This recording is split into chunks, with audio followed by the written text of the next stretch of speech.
जब भगवान से जीव जुड़ा नहीं होता तो उसे कष्ट ही कष्ट भोगना होता है। इसलिए गृहस्थी में भी रहकर भजन करो, भगवान का आश्रय लो, वो सब व्यवस्था कर देते हैं, वो समझा देते हैं, वो हर व्यवस्था।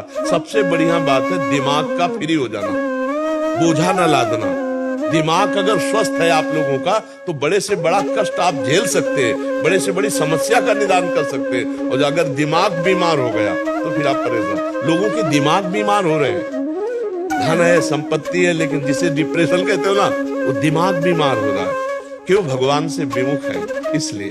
नहीं तो हर परिस्थिति कष्ट सहित सही जा सकती है, धैर्य पूर्वक सही जा सकती है। अगर भगवान का आश्रय, भगवान का भजन है तो सब ठीक हो जाएगा। हमें लगता है सबको भगवान का भजन सत्य में लगाना, सत्य में नहीं लगाओगे तो प्रकृति में ही लगी रहेंगी, और प्रकृति मिथ्या है, ये झूठी है, यहाँ कुछ सत्य है नहीं। चाहे जो पद हो, चाहे जो प्रतिष्ठा हो, चाहे जितना रुपया हो, चाहे जितनी भोग सामग्री है, मरना हो जाए अभी तो सब यही पड़ा रहेगा।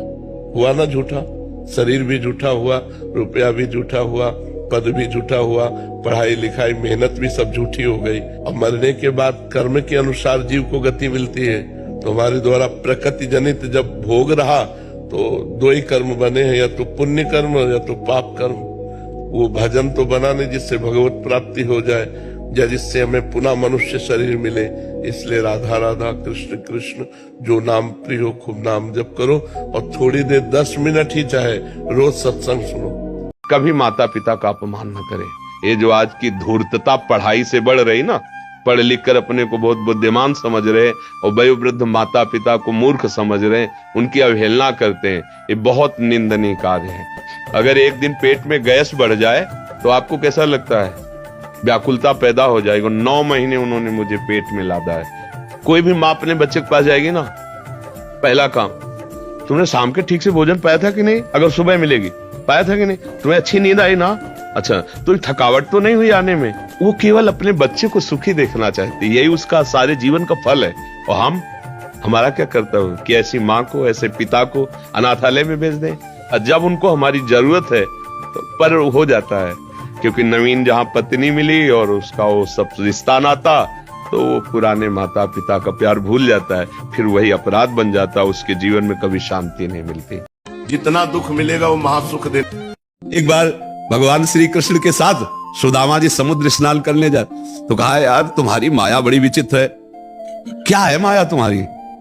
भगवान ने कहा, समुद्र नहा लेते हैं फिर बाद में बात करेंगे। तो साथ ही डुबकी मारी। जो सुदामा जी ने डुबकी मारी सो एक देश में पहुंच गए। अब वहां स्वयंवर हो रहा था और लड़की ने इन्हीं के जयमाला डाल दी। अब वहां के राजा बन गए, और वहां की प्रथा थी कि पति को जबरदस्ती पत्नी के साथ जला दिया जाता था, बांध के 100 में। और वो पत्नी गई मर।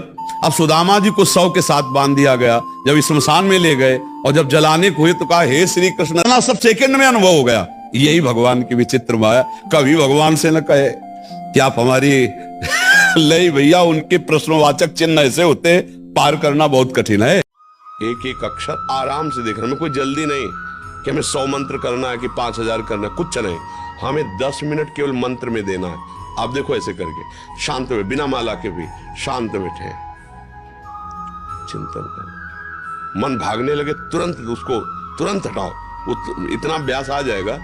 और इसका एक मंत्र हजारों बार जपने के बराबर है। ऐसे आप देख रहे हो, मान लो राधा राधा राधा लिखा, राधा अंदर से सुना, अंदर से सुन भी रहे, राधा दिखाई भी दे रहा है और अंदर से बोल भी रहे। जब बोलेंगे तभी तो सुनेंगे। बिल्कुल ये एकाग्र स्थिति है एकदम। इसीलिए हम ज्यादा समय नहीं कह रहे। और फिर जब स्थिति बनने लगती है तो चलते फिरते, उठते बैठते, खाते पीते, हर समय वो स्थिति बनी है। पर वो बहुत कृपा की बात है। अभी अभ्यास आप ऐसा करें। समय में क्या है, बिक जाना होता है। जिससे हम प्यार करते हैं उसके हाथ बिक गए। यहाँ लोक में प्रेम थोड़ी होता है, यहाँ तो काम वासना है। यहाँ प्रेम थोड़ी है।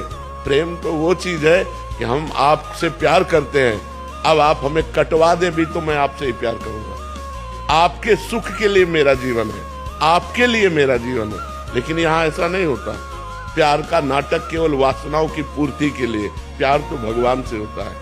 और जब अगर प्यार आपका शुद्ध है तो वहीं भगवान विराजमान है। जहाँ प्यार है, माता पिता से शुद्ध प्यार हो जाए, पत्नी से शुद्ध प्यार हो जाए, पति से शुद्ध प्यार हो जाए तो भगवान की प्राप्ति हो जाए। प्रेम में बड़ी सामर्थ्य है। देखो ना, हमारे भगवान सर्वलोक महेश्वर होकर प्रियाजू से विनय करते हैं, प्रियाजू के आगे हाथ जोड़े खड़े रहते हैं, क्योंकि वो राधा किशोरी से प्यार करते हैं तो हाथ जोड़े खड़े रहते हैं।